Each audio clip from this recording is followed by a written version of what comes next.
if you were Catharist, then you were actually in league with Satan. To question the church was to question God. Pope Innocent III announced a crusade against the Cathars. He tried to convert them back to Catholicism. That hadn't worked. The only thing he could do now was kill them. The crusade against the Cathars, launched in 1209, turns into a brutal 45-year war. At least 100,000 people die, partly for saying that Satan is even more powerful than the Church says he is.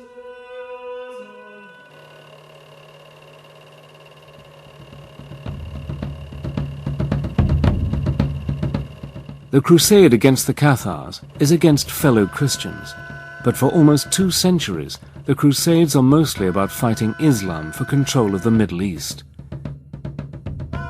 In medieval Europe, Islam is seen as a heresy, the work of the devil. Muslims too are quick to claim their enemies are in league with the evil one. In the Quran, Muslims are instructed to fight against non-Muslims because they are friends of Satan.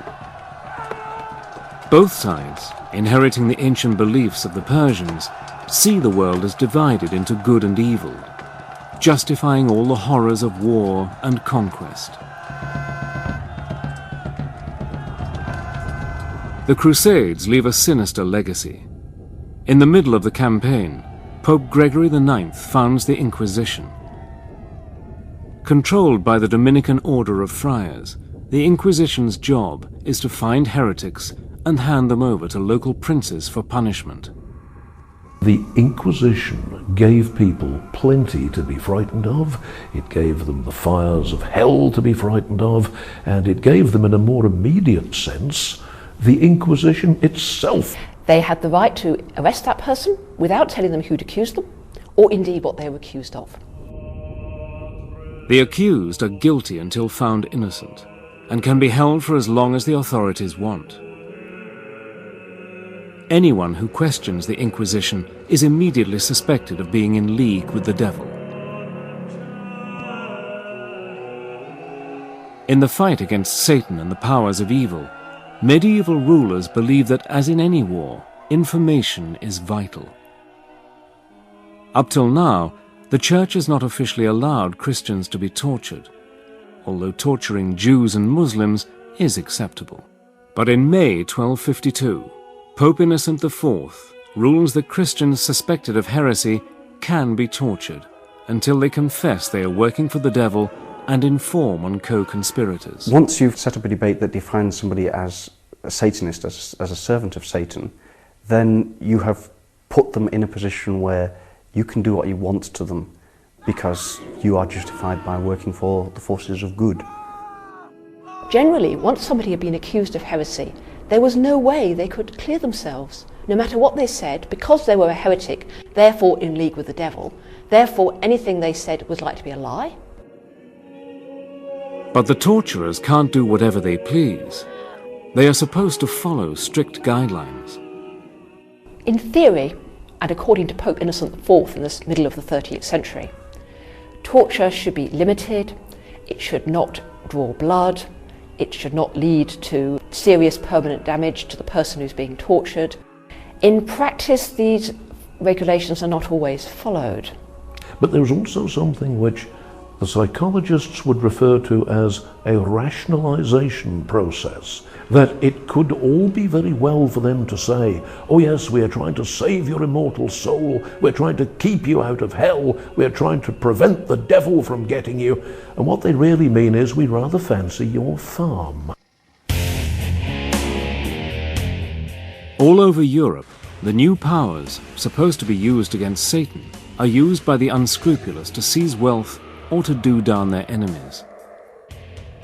In 1307, King Philip the Fair of France brings witchcraft charges against the leaders of the Knights Templar, the fabulously wealthy order of crusaders.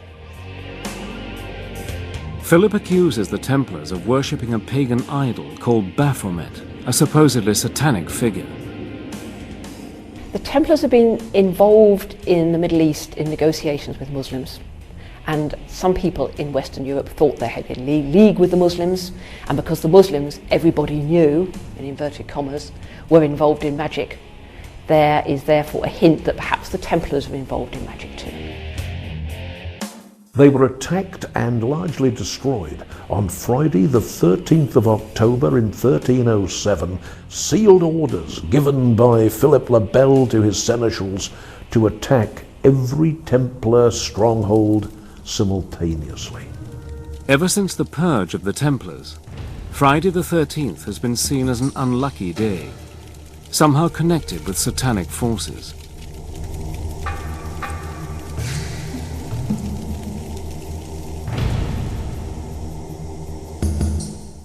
In 1320, the war against Satan is wound up another notch. Pope John XXII orders the Inquisition to target any kind of witchcraft, sorcery, or necromancy. A big worry is that unscrupulous priests who know how to drive out devils with the rites of exorcism might instead use exorcism to invite the devil in. Formulas, Latin formulas and rituals which can be used to command the demon. Now, once you've got a Latin formula that has power to command a demon, I could use that to command a demon to do my washing up. You know, I could use that power to command a demon to get this woman I fancy into bed. The necromancers are interested in using the formulae of exorcism to command demons to do other things that they are interested in. You know, a demon could make me rich. A demon could find some hidden treasure for me. Fear that necromancers and witches are all around, conjuring up demons and making pacts with the devil, sweeps across Europe.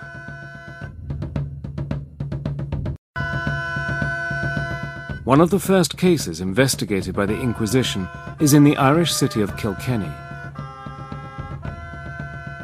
In 1324, in a dispute over inheritance, one of the richest women in the town, Dame Alice Catala, is accused of witchcraft, heresy, and of having a demon lover called Robin. Alice Catala, a landowner in Kilkenny who had several husbands, so her stepchildren brought a charge against her that she'd poisoned her previous husbands in order to obtain the land, and she'd poisoned or killed them otherwise through witchcraft. Alice manages to escape to England. Her unfortunate servant, Petronella, is tortured and burned at the stake. The campaign against necromancers, sorcerers, and witches lasts 300 years and kills between 60,000 and 300,000 people. The vast majority of the victims are women. Women were thought of as being more prone to the devil, more likely to sin, more likely to be led astray. They were also thought to be less intellectual than men. Women were seen as closer to animals, and part of this was that they were more susceptible to temptation, that they were more easily seduced by material gratification. As the Inquisition goes about its grisly business, rounding up suspects and interrogating them, many clerics and lay people worry that it's all guesswork. Perhaps they're missing even more witches than they're finding. But how can you tell who is one of Satan's helpers? What you need is a standard test. In 1486, two German Dominican monks publish a textbook for inquisitors called Malleus Maleficarum, the Hammer of Witches.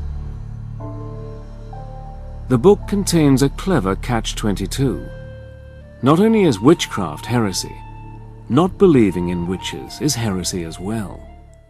Malleus Maleficarum was the manual, the how to get rid of all these demonic fleas that had infested a human being. It was a book of what witches were, what witches did. Malleus Maleficarum tells the Inquisitor everything he needs to know.